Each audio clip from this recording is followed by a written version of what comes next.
राधे राधे। आज मैं आप सभी को सत्यवान सावित्री की कथा सुनाने वाली हूँ।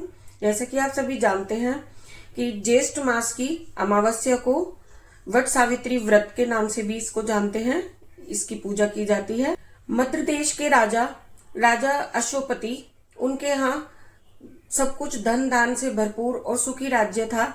कोई कमी नहीं थी। उनको सिर्फ एक ही दुख था कि उनके कोई संतान नहीं थी। योग्य ऋषि मुनियों से सलाह करके माता सावित्री का यज्ञ करवाया, पूजा कराई संतान प्राप्ति के लिए, जिसके प्रताप से उन्हें 9 महीने बाद एक सुंदर योग्य कन्या की प्राप्ति हुई, जिसका नाम उन्होंने माता सावित्री के नाम पर सावित्री ही रखा।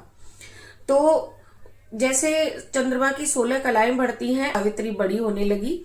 सावित्री बहुत ही सुंदर, गुणवान और सुशील कन्या थी। हर शास्त्रों में पारंगत होने के साथ साथ बहुत ही आज्ञाकारी भी थी।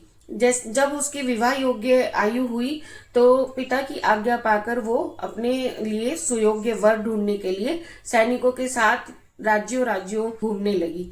ऐसे ही घूमते हुए उसे बहुत टाइम बीता। तब उसने एक जंगल से गुजरते हुए एक बड़ के पेड़ पर एक युवक को देखा, जिसके चेहरे से ही अलग कांति झलक रही थी। वह युवक पेड़ पर बैठा लकड़ियां काट रहा था, जिसको देखकर मन ही मन सावित्री ने उसको अपना वर मान लिया और सीधे अपने राज्य लौट गई। वहां जाकर उसने अपने पिता से अपने मन की बात कही। उधर से नारद जी गुजर रहे थे और नारद जी ने देखा कि वहां पर विवाह की बातें चल रही हैं। उनसे वो सारा वृतांत पूछा। तब सावित्री ने अपने मन की सारी बात नारद जी को बताई और बताया कि वह युवक राजा युद्धसेन का पुत्र है, जो कि अब वनवासी जीवन व्यतीत कर रहे हैं, क्योंकि उनका राजपाट दुर्भाग्यवश छीन लिया गया था। नारद जी ने अपनी दिव्य दृष्टि से सत्यवान का भूत भविष्य और वर्तमान देखा, जिसमें कि उनको पता लगा कि सत्यवान बहुत ही अल्पायु था। तो ये सुनकर राजा अश्वपति बहुत ही दुखी हुए और उन्होंने सावित्री को कहा कि तुम किसी और को अपना वर चुन लो, इसकी आयु कम है। लेकिन सावित्री ने मन से उनको अपना पति मान लिया था, तो वो इस बात पर अडिग रही और मजबूर होकर राजा अश्वपति को उनका विवाह सत्यवान के साथ करना पड़ा। सावित्री बहुत ही खुशी खुशी अपने सास ससुर और पति के साथ जंगल में रहने लगी। उसने सारे राजसी सुख त्याग दिए थे और वह अपने सास ससुर और पति की सेवा करते हुए वहां रहने लगी। नारद जी से सत्यवान की मृत्यु का दिन पूछ लिया था। जब वह दिन निकट आया तो सावित्री ने, जब सत्यवान जंगल के लिए जाने लगा लकड़ी काटने, तो सावित्री साथ चली गई। और वहां पर जब सत्यवान बड़ के पेड़ पर बैठा लकड़ी काट रहा था, तो अचानक उसके सिर में तेज दर्द हुआ और वह नीचे गिर गया, जिससे उसकी मृत्यु हो गई।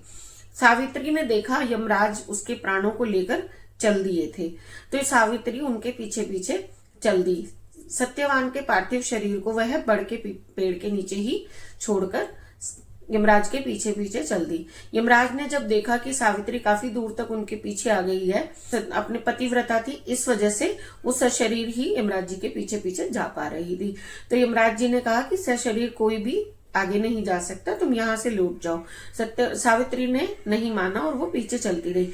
तब यमराज ने कहा कि तुम सत्यवान के प्राण छोड़कर कोई एक वरदान मांग लो। तब सावित्री ने अपने सास ससुर की आंखें मांग ली, क्योंकि वो अंधे हो चुके थे। तो यमराज ने तथास्तु कहा और आगे बढ़ गए, लेकिन सावित्री अब भी उनके पीछे चलती रही।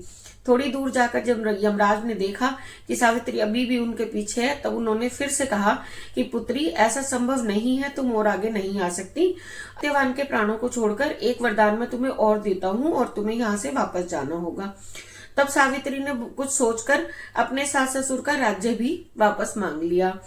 तब यमराज सत्यवान के प्राणों को लेकर जैसे आगे बढ़ा, तो सावित्री लेकिन उनके पीछे ही चलती रही। अब यमराज थोड़े क्रोधित हुए और उन्होंने कहा कि अब तुम बहुत आगे तक आ चुकी हो, अब तुम्हें वापस जाना ही होगा। मैं आखिरी बार तुम्हें चेतावनी दे रहा हूँ और एक वरदान मैं तुम्हें और देता हूँ, इसके प्राणों को छोड़कर कोई एक वरदान और मांग लो। सावित्री ने कुछ सोचकर कहा कि मैं 100 पुत्रों की माता बनूं, और यमराज ने तथास्तु बोला और आगे बढ़ दिए।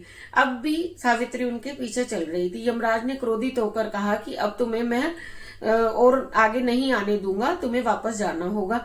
तो तब सावित्री ने बड़े ही प्यार से हाथ जोड़कर उनसे कहा कि आपने मुझे 100 पुत्रों की माता होने का आशीर्वाद दिया है, लेकिन मैं एक पतिव्रता स्त्री हूं और मेरे पति को आप लिए जा रहे हैं, तो ये आपका वरदान कैसे सच्चा होगा? या तो आपका वरदान झूठा होगा या आपको मेरे पति के प्राण छोड़ने पड़ेंगे। यमराज जी विवश हो गए। उसकी पतिव्रता भक्ति देखकर यमराज ने सत्यवान के प्राणों को वापस कर दिया और सावित्री को वापस लौटा दिया। तो जब सावित्री वापस आई बड़ के पेड़ के नीचे जहां उसके पति का मृत शरीर था, तो देखा सत्यवान खड़ा हो गया था और वापस जाकर देखा तो माता पिता की, उसके सास ससुर की आंखें भी वापस आ चुकी थी और उनका खोया हुआ राज्य भी उन्हें मिल गया था। तो सावित्री की पतिव्रता धर्म के कारण ही उनके सास ससुर का राज्य, आंखें भी मिल गई और पति की आयु भी दीर्घायु हुई और आगे चल के सावित्री 100 पुत्रों की माता हुई। इसी कारण जेठ मास की अमावस्या को वट सावित्री व्रत के रूप में पूजा जाता है, क्योंकि वो बड़का ही पेड़ था जिसके नीचे ये सब घटना घटित हुई। तो सभी बहनें सौभाग्यवती रहें। आज की कथा आपको कैसी लगी कमेंट में जरूर बताएं। राधे राधे।